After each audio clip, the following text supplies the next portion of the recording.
नमस्ते and welcome to Mukesh Kumar ji के online class on YouTube. दोस्तों आज का सेशन बहुत ही मज़ेदार होने वाली है। आज एक नई टेक्निक से हिस्ट्री लेकर आपके बीच में उपस्थित हुआ हूं। आशा करता हूं आप सबको पसंद आएगा। तो दोस्तों लेट्स बिगिन टुडेज सेशन। चलिए दोस्तों देखते हैं आज का पहला प्रश्न।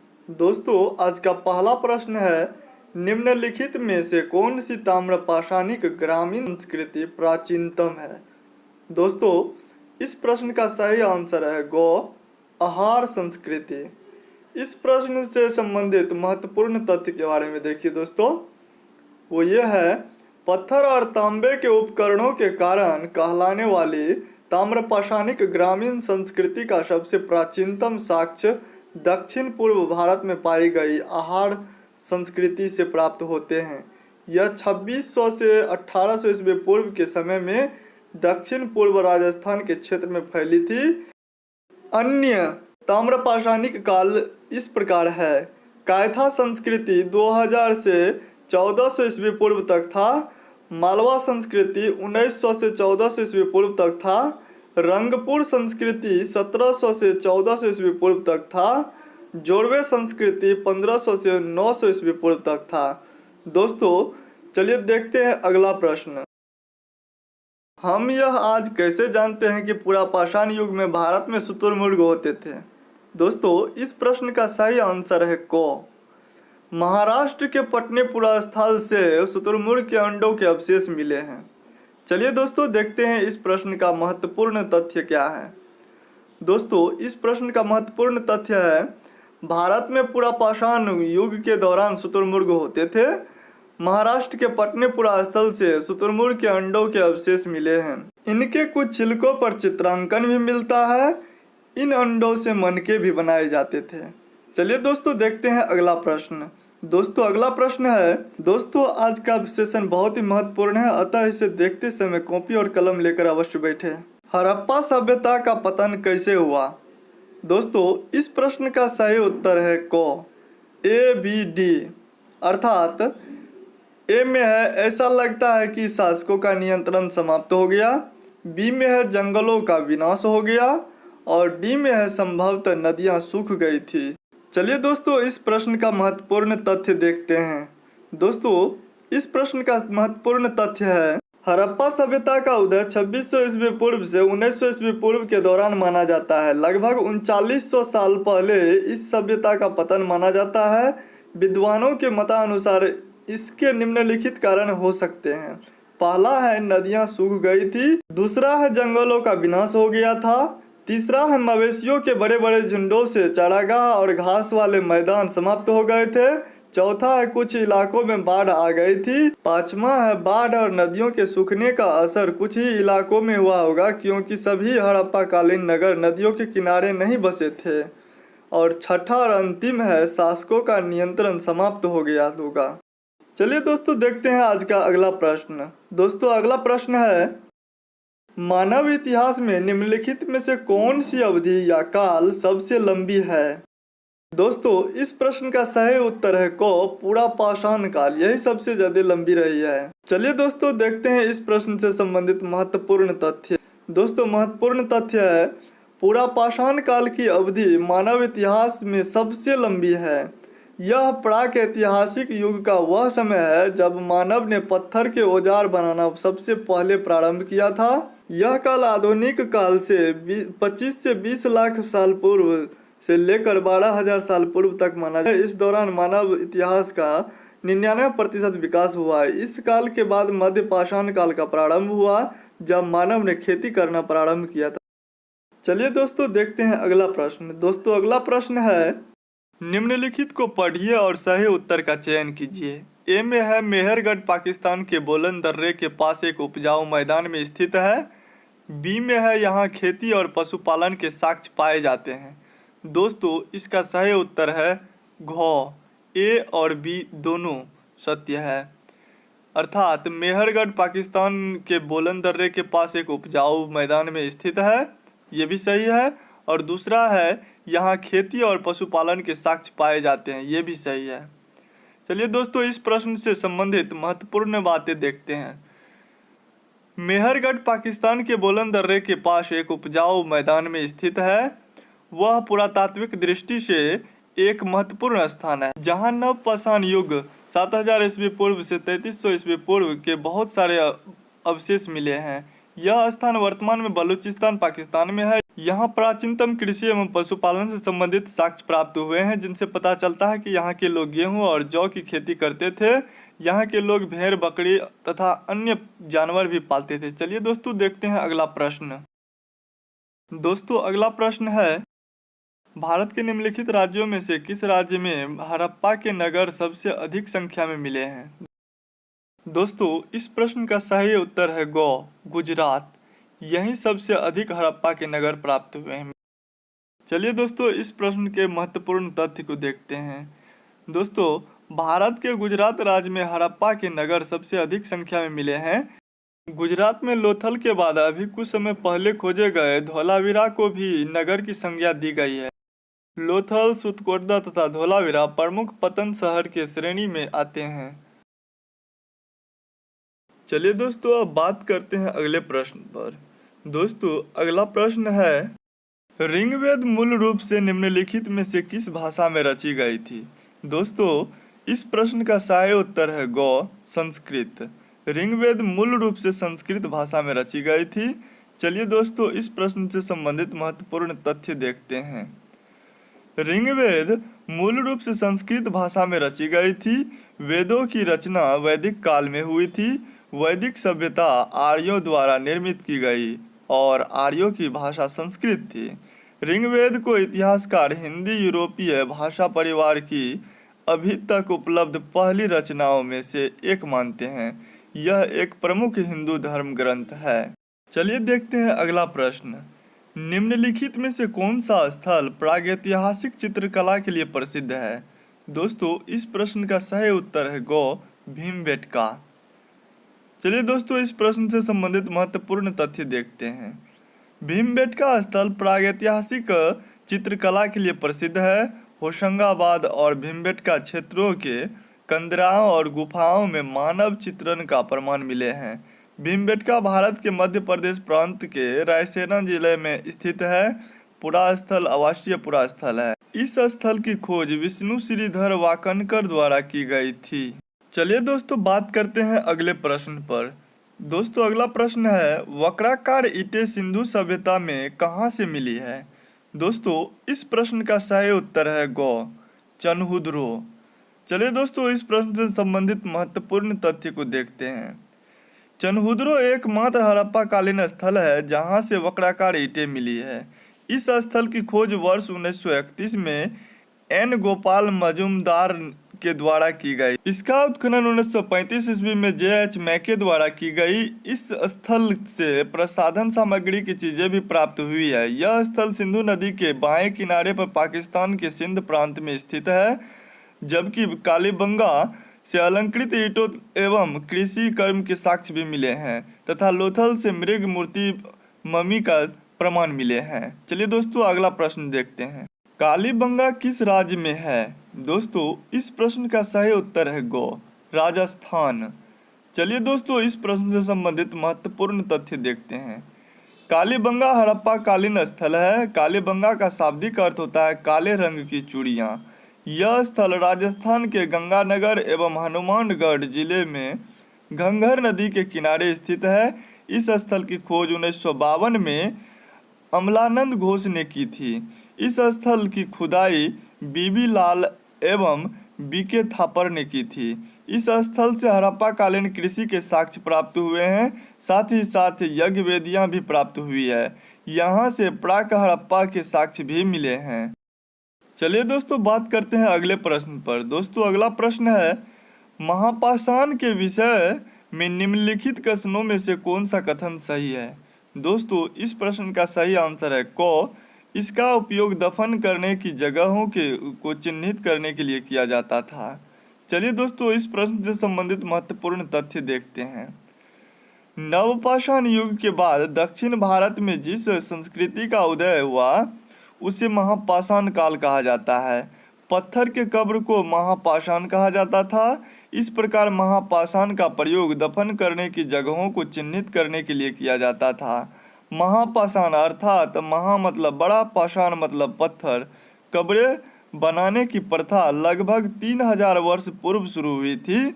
यह प्रथा दक्कन, दक्षिण भारत, उत्तर पूर्वी भारत और कश्मीर में प्रचलित थी।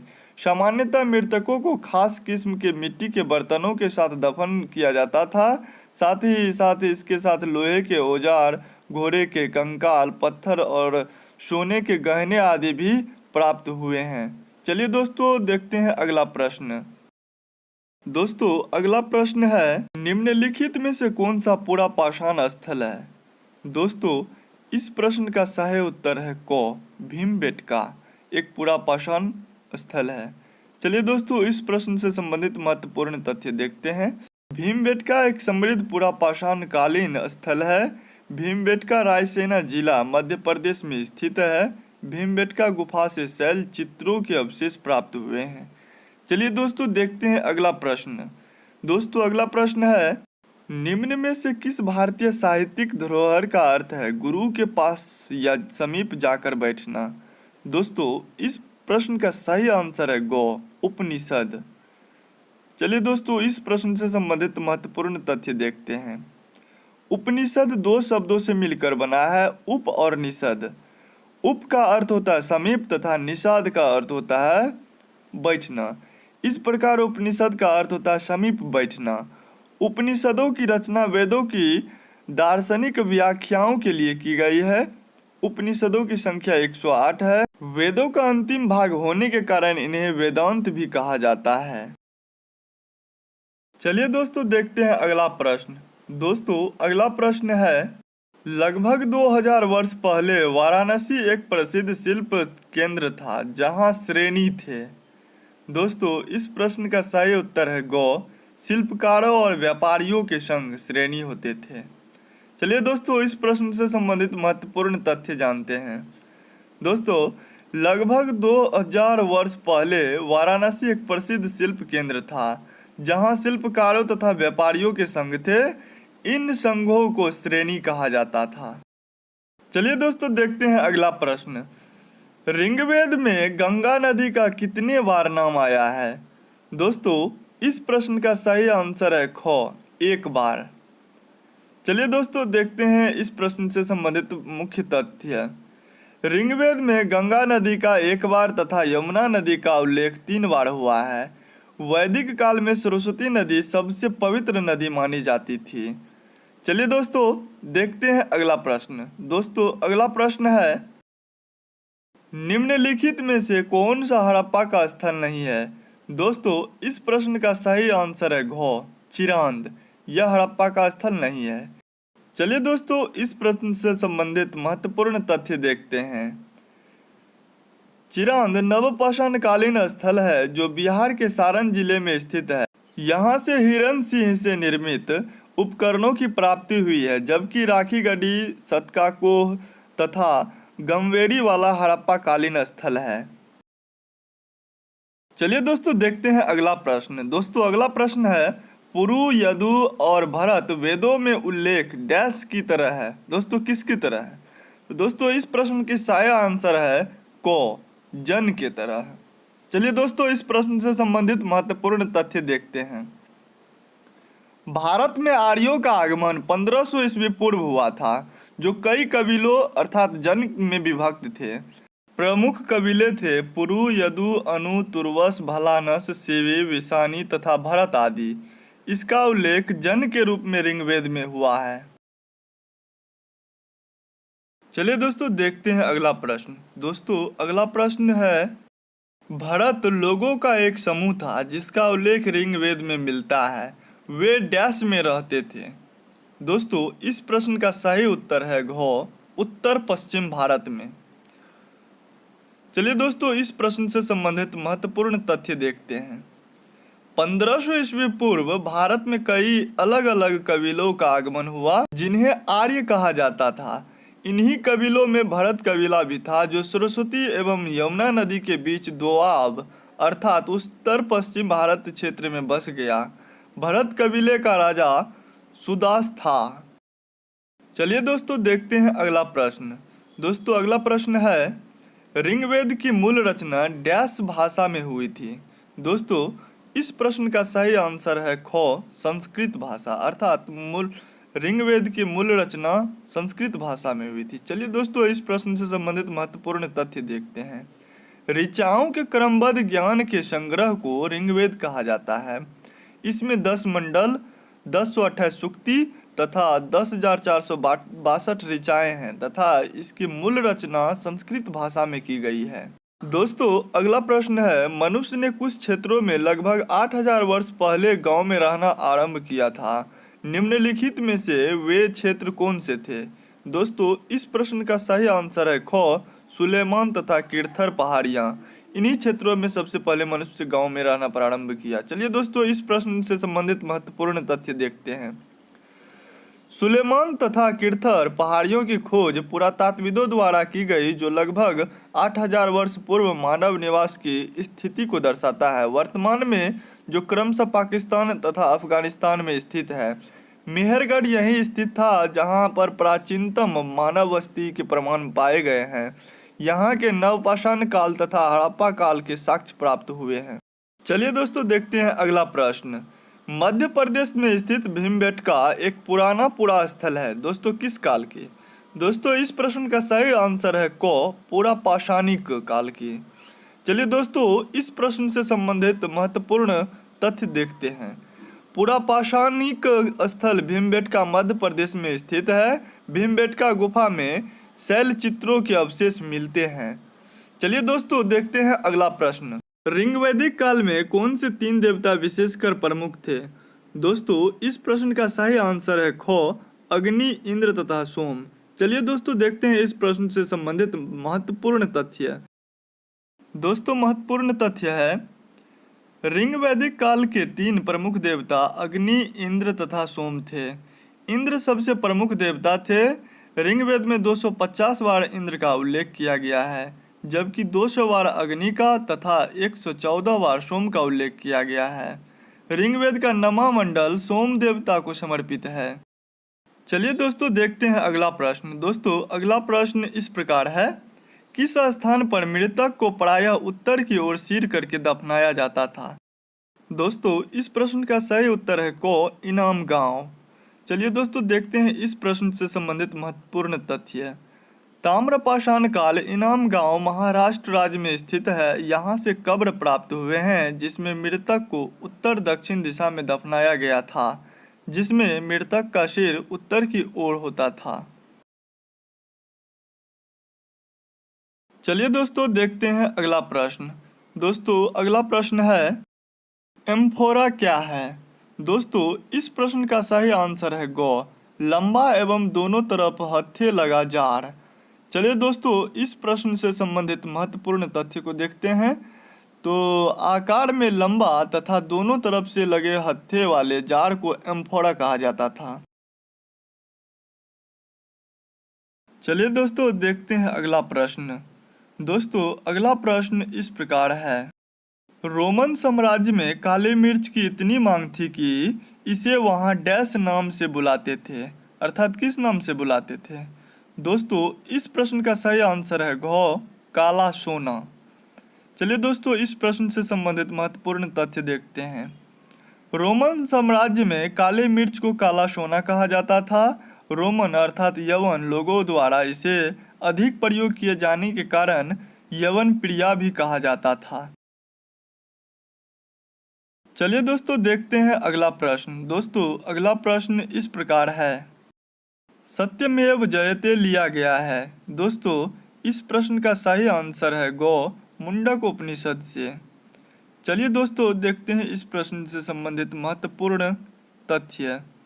भारत का राष्ट्रीय वाक्य सत्यमेव जयते मुंडक उपनिषद से लिया गया है। मुंडक उपनिषद अथर्ववेद जो अथर्वा नामक ऋषि द्वारा लिखा गया है से लिया गया है।